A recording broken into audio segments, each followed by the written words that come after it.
Gold isn't just a metal. It's the one thing every empire feared, and every bank tried to control. For thousands of years, gold defined real wealth. Then governments ripped it out of the monetary system, replacing it with numbers that banks simply create. Why? Because real money limits power. Paper money, on the other hand, can be printed endlessly, and that changes everything you take for granted. Welcome back to the Deep Dive. Today we're really undertaking a foundational exploration. This is a deep dive into the nature of wealth itself. It is. Our subject is gold, money, and what our sources are calling the centuries-long sort of invisible war to separate them. It's such a crucial topic, and not just because gold is shiny or, valuable in that sense. It's because understanding the history of gold is really the prerequisite to understanding modern finance. Okay. We've synthesized a whole stack of sources here, and they're all arguing a really powerful thesis. The argument is that the attempt to separate physical gold from currency isn't some kind of accidental economic evolution. Right. It's a deliberate, constant effort, and it's an effort by those who want ultimate control over how money is made. And what immediately jumps out, before we even get into the finance, is how deep this connection is. I mean, even in our language, you look at German, for instance, the word for gold is Gold. Gold, yeah. And the word for money is Geld. They're almost the same word. Exactly. And the sources really highlight that. They say this isn't just a coincidence in one language. It points to a really ancient, deep-seated recognition across many cultures that these two things are linked. Functionally the same. Functionally, yeah. The core argument here is that it's just impossible to fully divorce money from gold in the human mind, even if central banks work tirelessly to do it. I think for a lot of people, maybe for you listening, gold can feel a little bit irrelevant. It feels like a relic. Why should we care about this yellow metal in a world of, digital dollars and crypto and algorithmic trading? And that's the critical insight right there. The sources argue that the true fascination, the real understanding of gold, it only clicks when you internalize how our modern money works. You mean fiat currency? Fiat currency, right. Specifically the mechanisms of inflation and credit creation. Once you grasp that banks create the vast majority of money as credit, just out of thin air, right. Then gold's scarcity and its stability, they suddenly stop being this, academic curiosity. They start looking a lot more like a survival tool. So if we follow the logic laid out in the research, if these huge financial institutions, these central banks, are so incredibly invested in rejecting a gold standard, if they're actively preventing any return to it, what does that tell us? It tells you that gold must be incredibly powerful. Right. It implies that gold has an independence, an intrinsic unprintable value that directly undermines their entire business model, which is controlling and manipulating the supply of currency. If you can't inflate it, you can't control the economy with a printing press. And just to anchor this whole conversation, there's one definitive statement that the sources keep coming back to. It's from a legend of finance, J.P. Morgan, and he just cuts straight to the chase. Gold is money and nothing else. Gold is money and nothing else. That really sets the baseline for everything we're about to explore. It really does. Okay, so let's unpack that baseline in our first section. Why gold? Why has this one specific metal held this status for thousands and thousands of years? We have to look at its nature, its scarcity, and its stability. Well, it all begins with chemistry, really. Gold is what's called a noble metal. Okay, what does noble mean in this context? It means it has an exceptionally high resistance to corrosion and oxidation. So it doesn't rust, it doesn't tarnish. It's largely impervious to air, to heat, to most common solvents. It just endures. It's essentially physically immortal. I mean, that quality alone makes it perfect for storing value over, say, generations. Absolutely. And beyond its chemical immortality, there's its density. Gold is incredibly dense. And this is actually really important because it makes it hard to substitute or counterfeit. Ah, so you can tell a real bar from a fake just by its weight and size. By its weight and size alone, pretty much. Yeah. And then there's the fact that it's a soft metal. The sources detail this. For it to actually be used in circulation as jewelry or as coins, it had to be alloyed. Alloyed, meaning melted together with other metals. Exactly. Melted together to make it harder. This was just a practical necessity. If you had pure gold coins, they'd wear down way too quickly. They'd deform, lose weight, and therefore lose value just from being handled. And that's where you get the different colors of gold we see, right? Right. You add copper, you get red gold. You add silver or platinum or palladium, you get white gold. But the core principle, the enduring nature, is the key. Because gold resists being chemically consumed, it's almost never truly used up. It just gets recycled. It can be endlessly melted down and recycled. So when we talk about the world's supply of gold, we're not just talking about what came out of a mine last year. We're talking about everything that's ever been dug up, still being in circulation today, just in a different form. That's it. The vast majority of physical gold being traded on the markets right now was mined centuries or even millennia ago. It is the ultimate persistent asset. And that persistence leads us to a really interesting point in the research, something the sources say is highly distorted today. The gold-to-silver ratio. Yes. So historically, silver was also money. It was often used right alongside gold in what they call bimetallic standards. Right.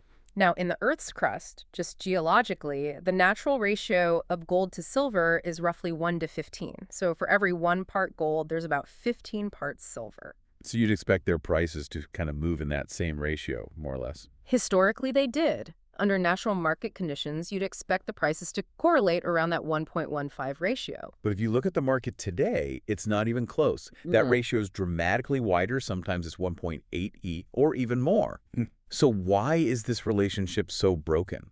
Well, the sources make a very strong claim here. They say this historical ratio is, and this is a quote, totally disturbed. Disturbed by what? By massive manipulation and large-scale games on the commodity markets. The suggestion is that the current paper price of silver, especially when you compare it to gold, is artificially suppressed. Through things like futures contracts and paper trading. Exactly. Leveraged futures contracts, fractional reserve trading of the metal itself. The price you see on the screen isn't necessarily reflecting geology or physical availability. It's reflecting financial intervention. That's a fascinating wrinkle. And it brings us, I think, to the core defense of gold against inflation, the hard limits of its scarcity. This is where you have to visualize just how small the global supply really is. Okay, so let's get into the numbers the experts cite. The total amount of gold ever unearthed in human history is estimated at only about 165,000 tons. And that number, it sounds huge until you actually visualize it. Sources do a great job of this. 165,000 tons is equivalent to a single solid cube of pure gold with an edge length of only 20 meters. 20 meters. So that's what, the height of a 6-story building? About that. Imagine standing next to a 6-story building made of solid gold. That is all the gold in the world. Everything. And the sources say about half of that tiny cube is currently in the form of jewelry. Yeah, completely outside the financial system. That really drives home the idea of physical limitation. It really does. When you compare that 20-meter cube to the staggering, exponentially growing volume of global fiat currency and debt, the finite nature of gold becomes just stunningly clear. It's a puddle next to an ocean. And what about new supply? How much are we adding to that cube each year? We mine roughly 2,300 tons annually, and the U.S. Geological Survey estimates that the economically viable reserves, so gold we can profitably dig up right now, total only about 47,000 tons globally. So even with all our modern technology, the amount we know we can get is still pretty small compared to what's already out there. It is, and even if you add in the gold that isn't economical to mine right now, the total estimated amount on the planet is still only around 265,000 tons. And this finite identifiable limit, that's the key takeaway. That's the whole argument. Paper money can be printed infinitely. Gold cannot. Which is the anti-inflation argument in a nutshell. Since the supply is fixed, no central authority can just dilute its value by creating more of it. It's stable by its very nature. Stable by design. That stability, that inherent value, it leads us right into Section 2, where we can track this ancient human lust for gold. This goes from the Egyptian pharaohs all the way up to the rise of global trade. The history of money, you could argue, really starts with the history of gold mining. And the Egyptians were the absolute pioneers. How much are we talking about? The sources estimate they mined and processed about 750 tons of gold between 4000 and 2000 BC. I mean, that is a massive amount, especially when you think about the technology they had. We're talking about immense labor costs. Right. Okay? Mostly forced labor to extract that kind of wealth. So what do they do with it? It was primarily concentrated in the hands of the pharaohs. It was all about reflecting ultimate state and religious power. It was used lavishly in their burial sites. Like Tutankhamun's mask. Exactly. It established gold as the metal of the divine. But, and this is crucial, as early as 2500 BC, Egyptian officials were being paid their salaries in gold. Ah, so that's the moment. That's the transition from a purely religious object to a quantifiable currency. That's the shift. And the idea of gold as the ultimate form of wealth, it's spread quickly. You see it in Central Europe with artifacts like the golden hat of Schifferstadt.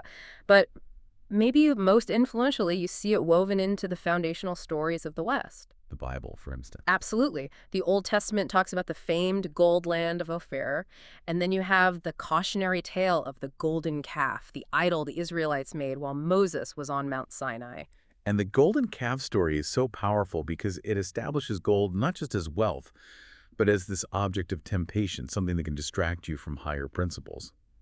It's an interesting parallel to some modern critiques of, gold bugs. It is, and this obsession was intense. For centuries, especially during the Middle Ages, you had alchemists dedicating their lives and their fortunes to trying to artificially produce gold from base metals. And they all failed. They all failed, of course, but their persistent failure only reinforced the reality that gold cannot be manufactured. It has to be found and mined. And that just bolstered its status as the ideal monetary anchor. So as Europe starts to industrialize, as trade expands, the gold they could get from local mines in, say, the Alps, it just wasn't enough. Woefully inadequate, and that shortage, predictably, is what drove conquest. The age of exploration was really the age of gold hunger. Yes. After Columbus's voyages, the European conquerors, especially the Spanish, they just descended on the Americas. And they weren't looking for resources to develop the land, they were looking for immediate, movable wealth. And the sources are very clear about the consequences. The Spanish swiftly and violently decimated several cultures, the Aztecs, the Incas, specifically to seize their gold and melt down their artifacts. That gold was loaded onto galleons, shipped back to Europe, and it briefly made Spain the richest nation in Europe. But there was a downside to that sudden influx, wasn't there? A huge one. It actually had a massive inflationary effect on the Spanish economy. It's a perfect illustration of a key principle. Even a rapid increase in real wealth can distort and ultimately destabilize an economy if it's not managed carefully. And while Spain was dealing with that, the real financial power was shifting away from the conquering state and toward the trading hubs in Northern Europe, specifically to London. That transition happened in the late 17th century. In 1672, an influential trader named Moses Mokata sailed from Amsterdam to London. He started trading gold and diamonds, and he essentially professionalized the movement of physical wealth into the city. London was already becoming the center for all global commodities. It was, and this laid the groundwork for the modern private financial system. Mokata and Goldsmith, a bank, began its formal operations in 1684. And what's so significant about that date? What's critical is that this powerful private bank, founded on trading physical gold, existed a decade before the official founding of the Bank of England. So private power came first. The control over the flow of gold was initially established by these powerful private families and merchant banks. The central bank infrastructure was built on top of that. It sets a precedent for private power having the upper hand when it comes to the monetary metal. That history of private control brings us right into Section 3, the birth of formal financial standards, and, of course, the great gold rushes of the 18th and 19th centuries. Before gold became dominant, many systems were on what was called a bimetallic standard. This was common in the 1700s. It meant that banknotes were backed by both silver and gold. Which sounds incredibly complex. You'd have to constantly be adjusting the exchange ratio between the two metals based on how much was being found or traded. It was very complex and prone to friction, and that complexity is what led, completely by accident, to the establishment of the pure gold standard. And the person responsible for this massive shift was Sir Isaac Newton. The very same. Wait, Sir Isaac Newton, the physicist? The gravity and calculus guy? He set the global financial standard by accident. Yes, and this is where it gets really interesting. Newton wasn't just working on physics. He was the master of the English Mint in London, a very high-level government job. And in 1717, he made a decision. He set the official price of silver too low relative to gold. So just a small technical mispricing. What was the consequence? The market reacted instantly and predictably. Investors, merchants, anyone with capital, they started shifting their wealth out of silver and into gold because gold was now effectively undervalued by the state. It was a simple arbitrage opportunity. A huge one. And this capital flight systematically drove silver coins out of circulation. People hoarded them. It's a classic case of Gresham's law. Bad money drives out good. So, because of one bureaucratic error, Gold became the dominant metal. It cemented the gold standard for the next 200 years just because silver vanished from the marketplace. It was a completely accidental standardization, and this period solidified the power of the families who could capitalize on these huge shifts in metal flows. Which brings us back to the Rothschild dynasty. Right. N.M. Rothschild and Sons started trading gold bars and coins in 1809. And they used global conflict, specifically the Napoleonic Wars, to build immense influence. Well, the state needed massive amounts of liquidity to fight a war on that scale. The Rothschild Bank became critical because they had the network and the ability to smuggle physical gold coins across the English Channel to finance the advance of British troops in France. In a time of war, paper money is risky. You need the real thing. Physical gold was the only accepted cross-border collateral. The logistics of that alone were staggering, and their reliability made Nathan Mayer Rothschild the indispensable financier for the British government. That's how he built his fortune. They had the infrastructure to move the ultimate currency when the state's own paper was failing. It's the perfect example of gold translating directly into political power. And the French experience at the time provided the inverse lesson. France had relied heavily on printing paper money, the assignats, during their revolution, and their economy was in tatters. So what do they do? When Napoleon came to power, one of his first major moves to restore economic stability was to reinstate a gold standard. Gold was seen as the only foundation strong enough to rebuild trust in the currency. So gold was both the means for warfare and the means for post-war recovery. But despite all this high-level financial structuring, nature intervened again in the mid-1800s, and we get the gold rushes. Yeah, the rushes were made possible by technology, steamships, railways. They allowed millions of people to move across continents very quickly. So when major gold deposits were found in America, Australia, and Africa, European adventurers just flooded in, all hoping to strike it rich. The big one, of course, was the California Rush, starting in 1848. Yes. A Swiss immigrant named John Augustus Sutter found gold nuggets on his property in January of '48, and the news just exploded. The effect on population centers was immediate and chaotic. The numbers and the sources are just mind-boggling. San Francisco's population went from a tiny settlement of about 1,000 people at the start of 1848 A village. to 25,000 by the end of 1849. And over the next 2 decades, California's population of white citizens surged from 92,000 to over 500,000. It was unprecedented growth. But as the research is careful to highlight, this came at an immense human cost. Right. Those counts often excluded Native Americans and Black people. They did. And as the white population flooded in, the indigenous populations were systematically decimated and driven from their ancestral lands wherever gold was discovered. The pursuit of the monetary metal was intrinsically linked to cultural destruction. The pursuit of wealth, when it's centered on a scarce physical thing, it seems to inevitably lead to violence. It does. And as the major finds started to dry up, you see this perfect symbolic end to the era in the story of a town called Body, California. Okay, tell us about Body. This sounds like a great narrative anchor. So after the initial surface gold in San Francisco was gone, prospectors found more in the eastern Sierra Nevada foothills in 1859, and Bodie became the quintessential boomtown. It blew up overnight. After major strikes in 1878, it grew from just 20 residents to 10,000 in a single year. It became one of California's largest cities. It was wild, lawless, and utterly focused on getting gold out of the ground. But the boom always ends. After 1900, the profits declined sharply. Then, as the U.S. started preparing for World War I, the federal government began to clamp down. They deemed the use of resources for, and this is their term, senseless purposes, like maintaining a defunct gold mining town, as forbidden. And the government's action here is incredibly revealing, isn't it, about this shift in power? It's everything. The railway tracks that connected Body to the outside world, its lifeline for supplies, for equipment, and for exporting the gold, they were confiscated and dismantled by the government. For the war effort. Deemed essential for the war effort elsewhere. By cutting the transport route, they cut Body's economic heart and forced its death. That is such a powerful analogy. The sources frame this as the end of the gold rush era and as a symbol of the eventual attempt to separate gold from money. Once the government could justify dismantling the physical transport for gold, the next logical step was to dismantle gold's monetary role entirely. And today, Body is a ghost town, a museum. A preserved ghost town.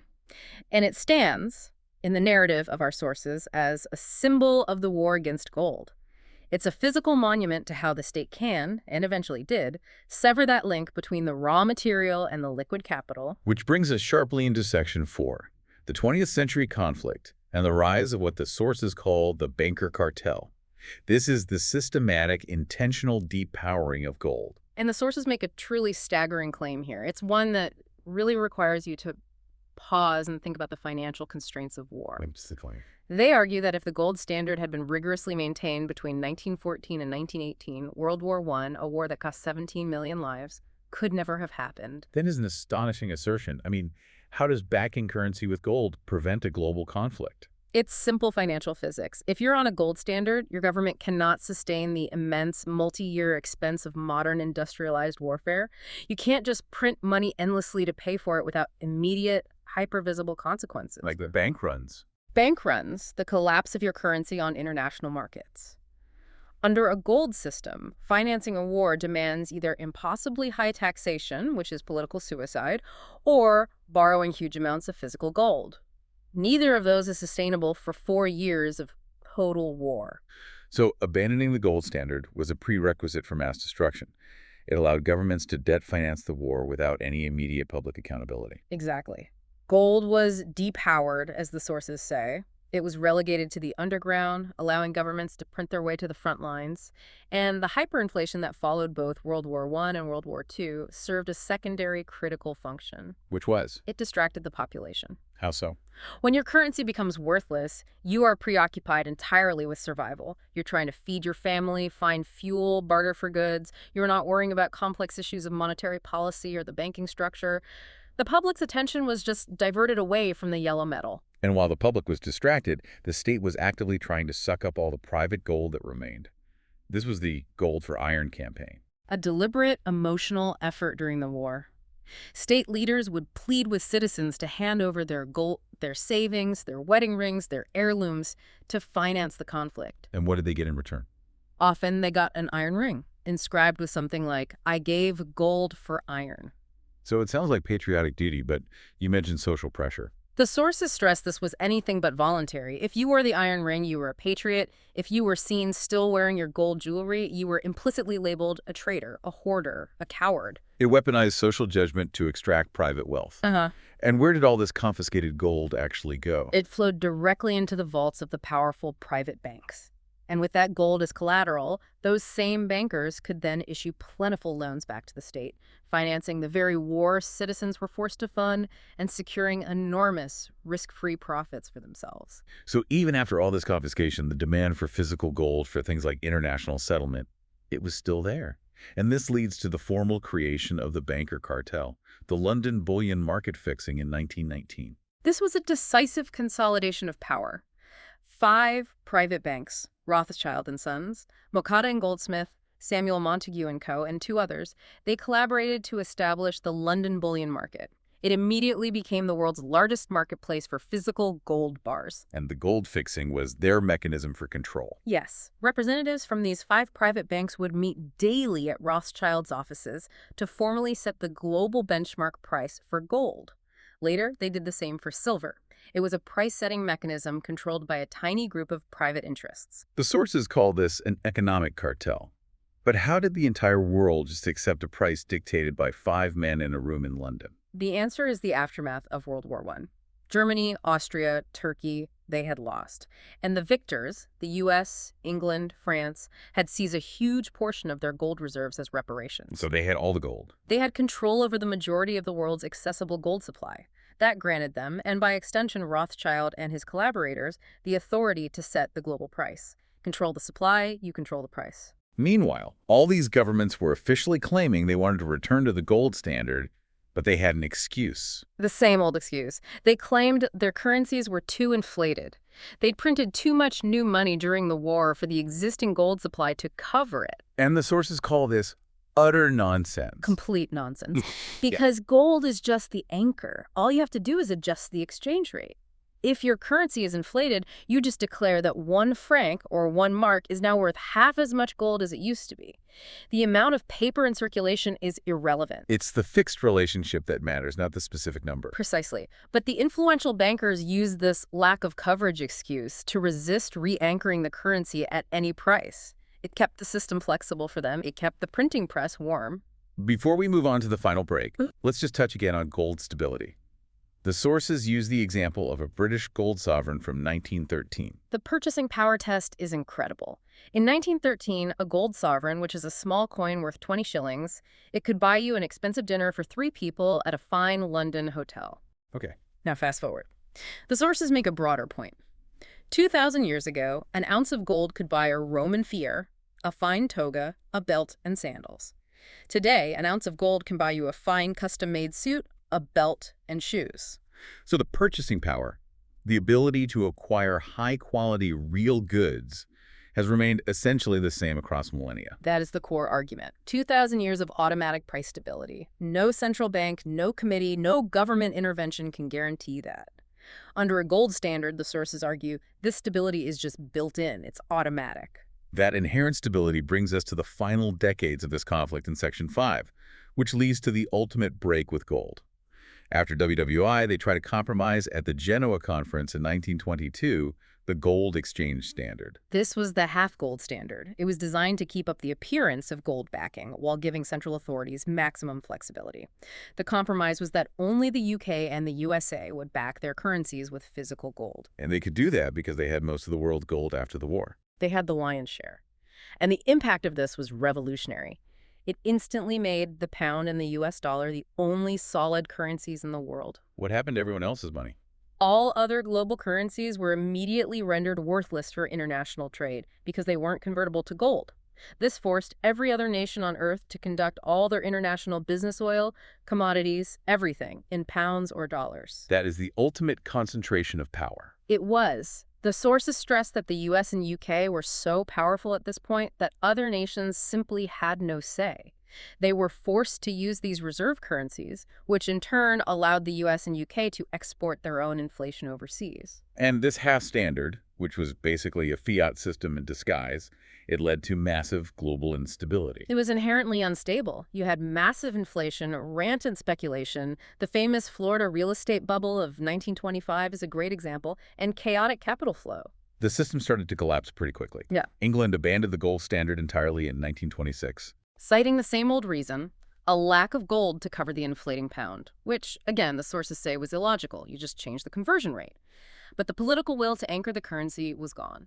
By 1926, the USA stood alone as the only major nation with a gold-backed, stable currency. And then the 1929 Wall Street crash was the final seismic event. That was the event that convinced governments they had lost control of the money supply, and that control was now firmly with the banks who were operating outside of any gold constraint. And their response was perverse. Instead of blaming too much paper money, they blamed too little gold. They inverted the entire argument. And this inversion leads directly to the most aggressive act of the 20th century against private wealth, the U.S. gold ban of 1933. By 1933, the U.S. economy was paralyzed. Unemployment was over 25%. And on April 5, 1933, President Franklin D. Roosevelt issued an executive order that effectively outlawed private gold ownership over a value of $100. Just extraordinary. How did they enforce this confiscation? U.S. citizens were forced to sell their gold, their coins, their bullion to the Federal Reserve, and they had to sell it at a legally fixed, and according to the sources, a far too low price of $20.67 an ounce. The Fed just vacuumed up thousands of ounces of cheap gold from its own distressed population. What possible justification did Roosevelt use for this, for seizing private property on this scale? He cited the authority from the 1917 Trading with the Enemy Act, From World War I. passed during World War I. He just argued that the national emergency still existed 16 years later. And the most shocking part, he declared that the private gold and silver holdings of U.S. citizens constituted a serious threat to the peace, justice, and welfare of the United States. So your personal savings in a safe deposit box were a threat to national security. The implication is just chilling. How was this enforced? Brutally. Homes were seized if they were found to contain gold over the $100 limit. Owners were imprisoned for years. The message was unmistakable. In a financial emergency, the government, through the Fed, has absolute priority over your hard assets, and this ban lasted until 1978. And what happened the moment the Fed had successfully collected all this cheap gold? The immediate self-serving benefit became obvious. Roosevelt instantly raised the official price gold from the $20.67 he paid for it to $35 an ounce. Oh. This single action dramatically increased the book value of the Fed's newly acquired gold stock. It instantly enriched the institution at the direct expense of the citizens who were forced to sell. It's legalized theft wrapped in an emergency declaration. And the effects cascaded. Since ordinary citizens couldn't buy physical gold anymore, they rushed into gold stocks. They were buying gold in the ground. So the mining companies, whose selling price was now officially fixed at a much higher $35 an ounce, saw their profits soar while the rest of the economy was struggling with deflation. Exactly. Their costs were falling, but their product's price had been artificially inflated by the government. Gold stocks just marched from one high to the next while the rest of the market was crippled. The final nail in the coffin came in 1934. The explicit declaration of the dollar as pure fiat currency. Up until 1934, if you looked at a dollar bill, it had a clear promise written on it. It said it could be exchanged for real money, for gold, at any time. And after 1934, That promise was gone. The paper itself was now declared to be money, and the public was simply forced to accept it by law. The connection was severed, physically and legally. and the sources provide a powerful, stunning conclusion to this whole story. A frank admission from the inner circle of global finance. This comes from Lord Charles Stamp, a director of the Bank of England, speaking in 1937. This is probably the most revealing quote in all the research. Lord Stamp, one of the wealthiest and most influential men of his time, just stated it plainly. He said, "Modern banking produces money out of nothing. This process is perhaps the most astounding invention in the history of mankind." He called it an invention, a process of generating wealth from a vacuum.